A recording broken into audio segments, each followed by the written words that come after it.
Breaking news out of Canberra, Australia.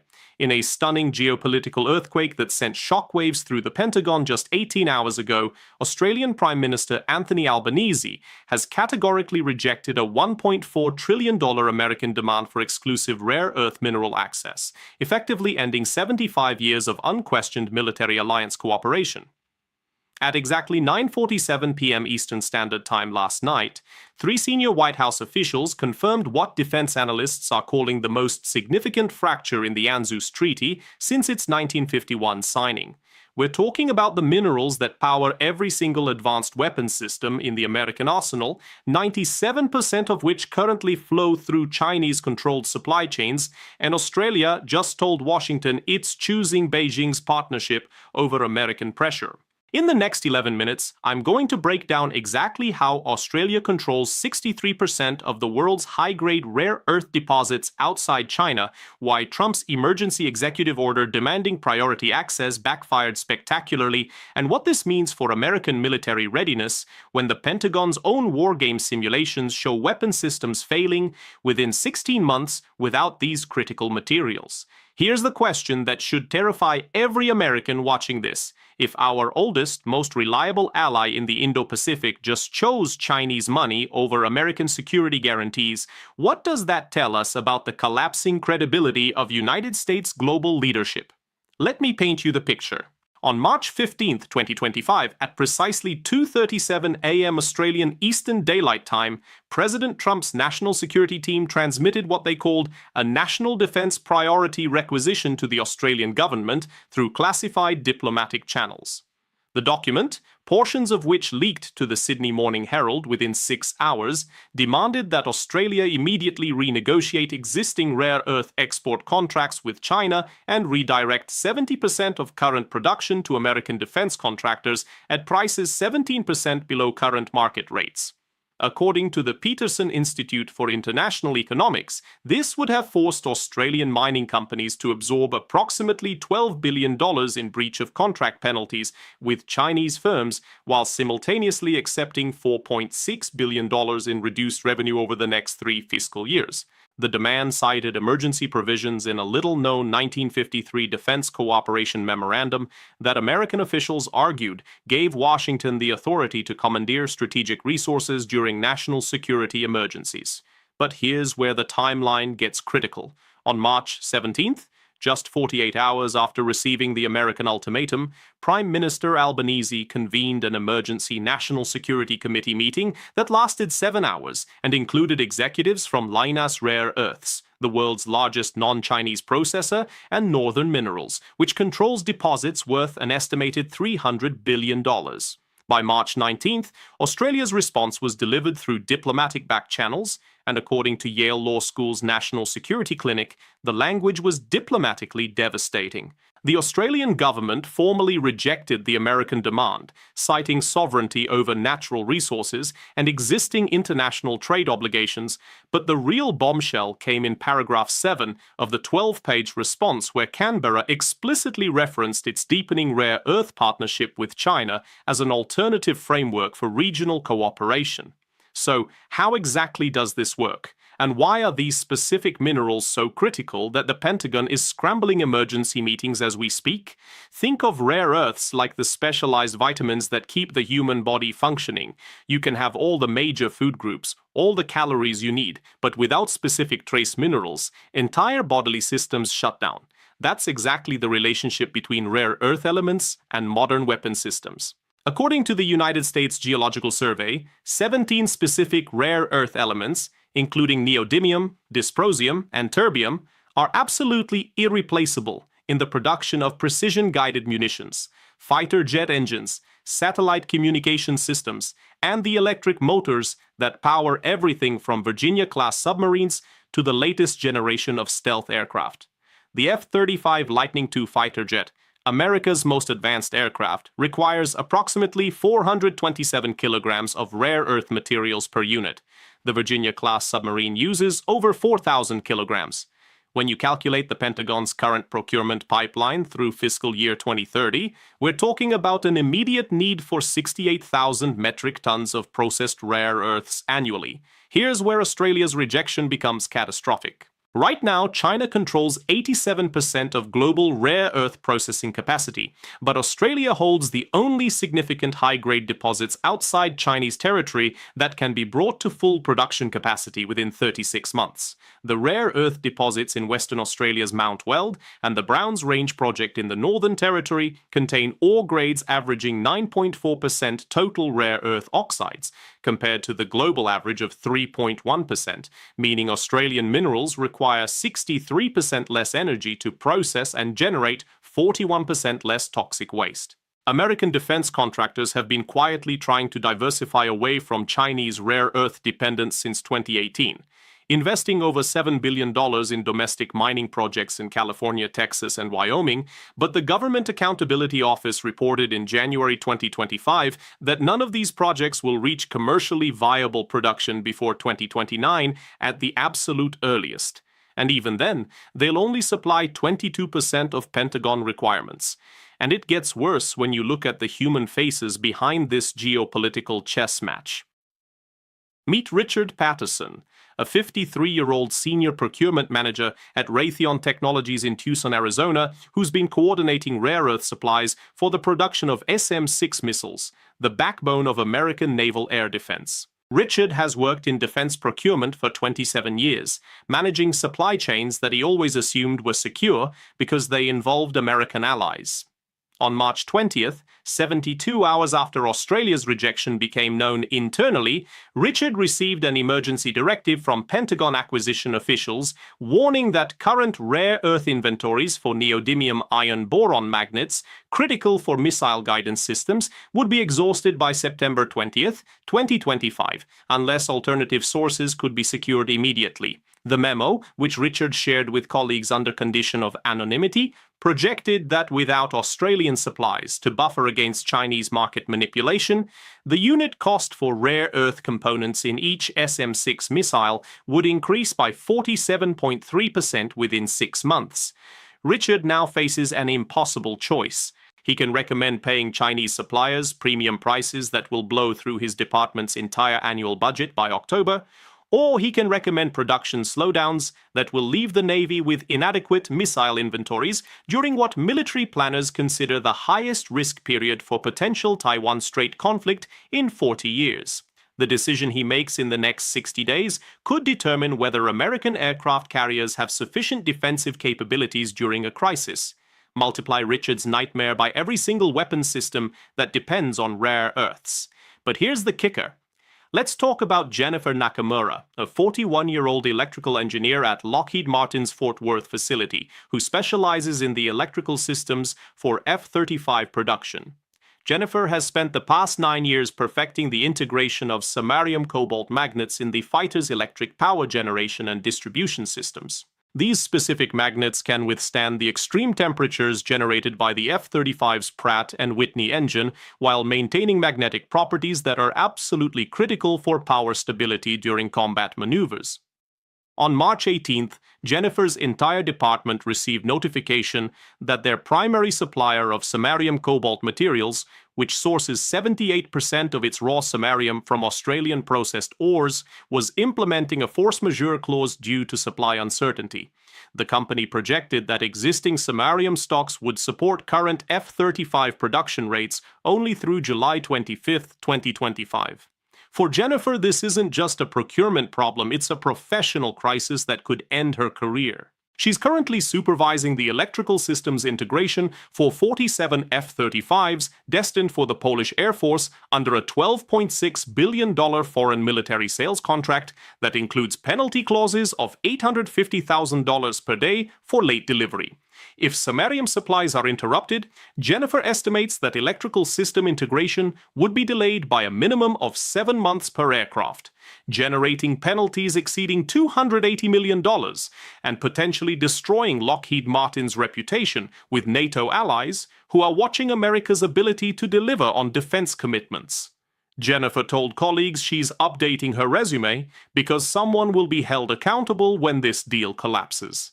And it won't be the executives who ignored supply chain warnings for the past 4 years. And it gets worse when you hear about Marcus Thompson, a 37-year-old small business owner in Mountain Pass, California, who invested his entire family savings, $3.2 million, into reopening a rare earth processing facility that he believed would be supported by Pentagon procurement contracts as part of America's Supply Chain Independence Initiative.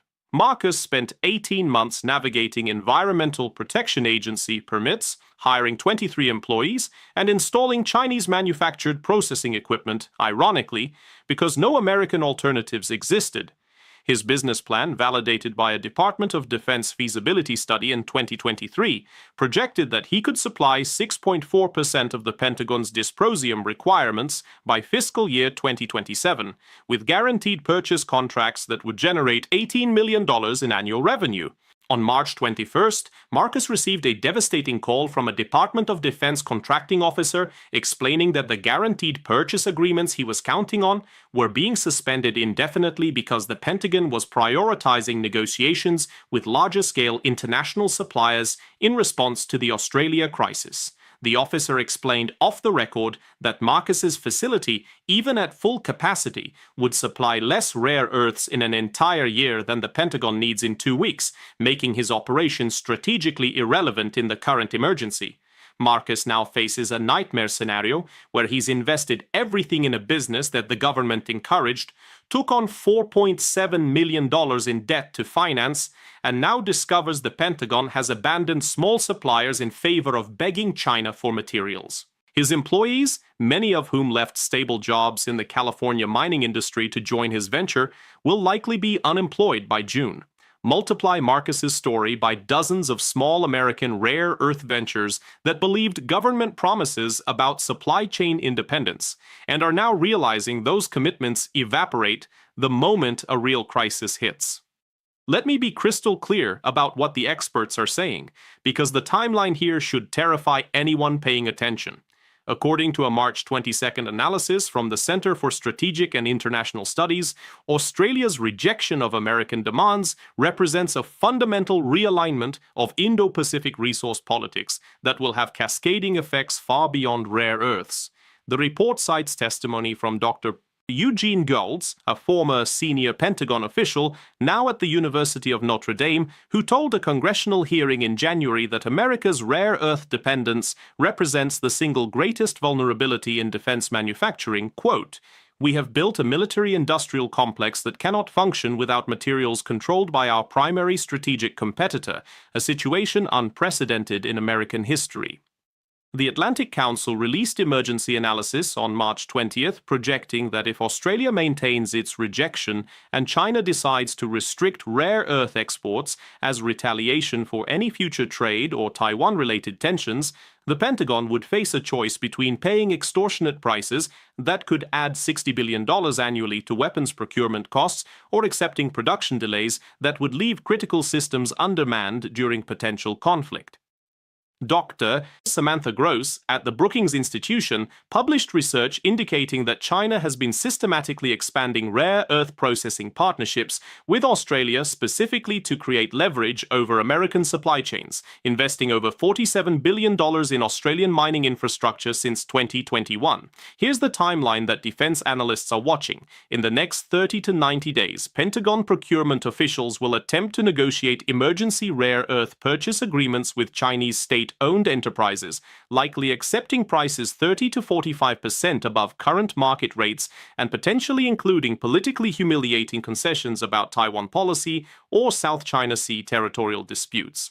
In the 6 to 12-month time frame, the Congressional Research Service projects that rare earth shortages will begin forcing production slowdowns in priority weapon systems, starting with complex platforms like the F-35 and Virginia-class submarines that have limited alternative sourcing options. But here's what really concerns analysts at the Rand Corporation: the permanent damage to American credibility with treaty allies. If Australia, the most reliable American partner in the Indo-Pacific, can reject American security demands in favor of Chinese economic partnerships, what signal does that send to Japan, South Korea, the Philippines, and other nations that rely on American defense guarantees? The research suggests we're witnessing the acceleration of what international relations scholars call hegemonic decline, where allies stop automatically aligning with American interests because they no longer believe Washington can deliver on promises or protect them from economic coercion by rising powers. Let me be crystal clear about the broader implications, because this isn't just about minerals in the ground.